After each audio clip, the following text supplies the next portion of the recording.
আসসালামু আলাইকুম প্রিয় শিক্ষার্থীরা। আমি আজও এসেছি তোমাদের মধ্যে একটি গাণিতিক ধারণা দেওয়ার জন্য। আমরা অনেক সময় সংখ্যা নিয়ে খেলি। তো এই সংখ্যাটি নিয়ে খেলতে চাচ্ছি যে সংখ্যাটি আমরা ৩টি ৭ দিয়ে কীভাবে ২০ হয়।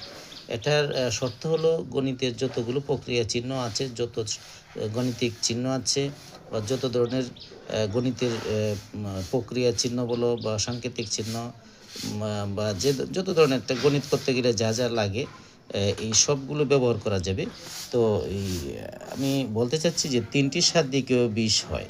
তো আমরা দেখাচ্ছি বিষয়টা হলো, যেমন ৭ + ৭ ভাগ দশমিক ৭। তার মানে ৩টি ৭ই লিখেছি, কিন্তু আরও গণিতের অন্যান্য চিহ্নগুলো ব্যবহার করেছি। এই জন্য আমরা দেখাচ্ছি কীভাবে হচ্ছে। ৭ × ৭ = ১৪ ভাগ দশমিক ৭ মানে ১০/৭। তাহলে ১৪ গুণ ভাগ থাকলে গুণ দিলে ৭ নিচে হরে চলে যাবে এবং লবে ১০ যাবে। তাহলে কাটাকাটি করলে ১৪ সাথে কাটলে ২ ২ ২ গুণ ১০ মানে ২০। ধন্যবাদ।